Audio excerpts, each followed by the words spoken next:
Hey, everybody, welcome back to part two of our little LTI series and utilizing Zoom with that. You remember in part one, we scheduled an actual classroom. Well, we're still in my office, but my classroom next door was a little too hard to record out of, and my wife's using it, so we're just doing it here.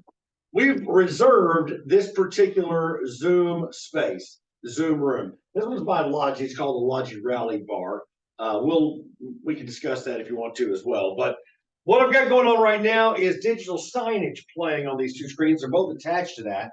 A digital signage license is free. So when a faculty member walks into a room, a classroom, there could be some information there for them. It could be some information for the students, upcoming events, and things like that.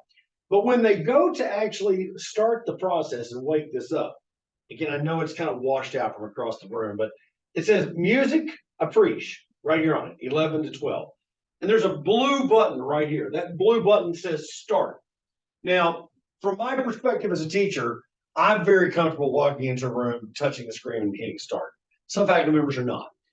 Some faculty members would like for it to automatically start for them. That can be done fully automated. You're like, well, Lance, we don't even have touch screens. How would we do this? Come over here real quick. I know it's hard to see from across the room, but there's the Logi IP, tap IP. And it still says music appreciation and start. So the reason I'm using a touch screen is because I had this Promethean board here already on campus, and it was like, well, let's rock what you got, right? Let's wake this back up. I'm going to go ahead and hit start. So class is now getting up and rolling. The first thing that happens is, you remember we ticked the box and said we're going to record this, so we can do some lecture capture. Students can go back and review. Maybe a student missed, they need to go back and review. I'm now being recorded, and this pop-up screen, again, no, it's hard to read, but this meeting is being recorded.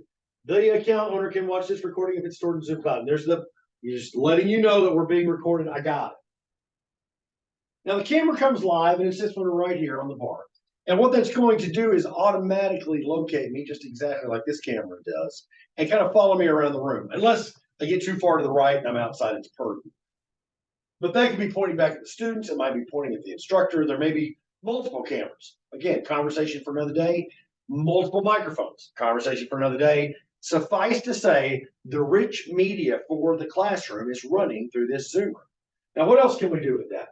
Let's go ahead and touch the screen and look. One of the things we can do is administer a poll or a quiz.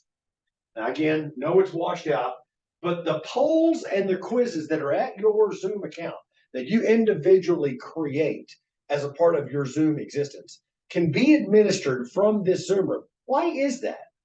Because the Zoom room is hosting this experience in my stead. What do I mean? It is the alternate host for the meeting, but it's hosting as me. So I have access to the resources that I would use. In fact, I can open up a quiz, get a couple of questions. I can launch that quiz. Students would fill that quiz out. We would end that quiz. We would have those results. Now in Canvas, there's something really cool that happens with that information. That information is then passed to the speed grader. The individual student results hit the speed grader. And you know as well as I do that the speed grader is the starting point for my grade book. So if I go through there, I agree with those scores, I can say yes and post it right on into my grade book. So having Zoom and Zoom polls quizzes available to me via the room, whether it's on this panel or whether it's on the screen itself, either way, I can deliver that. Don't have to get my laptop out, iPad, smartphone, or anything like that. What else can I do here? Well, the other thing I love to do is give notes. Maybe your faculty does as well. So I'm going to create a whiteboard.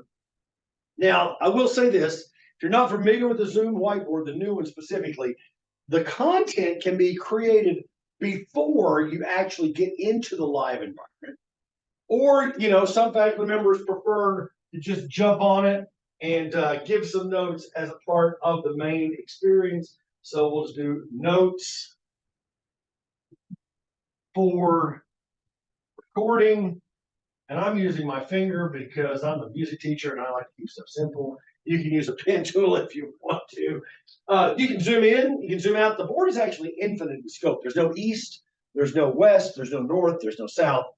So you can create as much content on this as you want. As you think about whiteboard, you remember that we had the breakouts that were created from the small groups that were inside Canvas. those breakout groups, they can come back together each and every week, work on that same whiteboard, make it sort of a digital portfolio of their class experience. I have the ability to peer into that, maybe comment on it if necessary, make a few modifications. Whiteboard is a whole conversation in and of itself. I know, again, it's hard to see from across the room, but there's a whole tool suite, including an AI option to bring some content in. But I'm showing you this specifically because it's going to come back up in our LTI here in just a couple of minutes. So we've created a recording. We have done a whiteboard. I'm going to close this whiteboard out.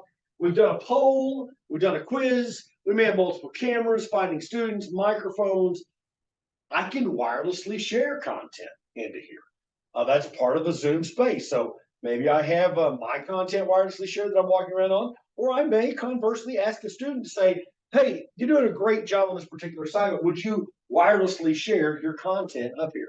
They have the ability to do that sort of thing, right? So it really is the multimedia hub of what's happening in those physical spaces. Now, the class is over, so I'm not going to wait for it to automatically end. I'm going to go ahead and end the experience. And that will be the end of this particular recorded segment. Because what we wanted to do is say, how do we schedule it? And then what does it look like once we get into the physical space, and how can I interact with it? How does that make itself manifest on the back end side learning management system? We'll find that out here in just a few seconds. Thanks so much for watching this second recording. I'll see you in just a few.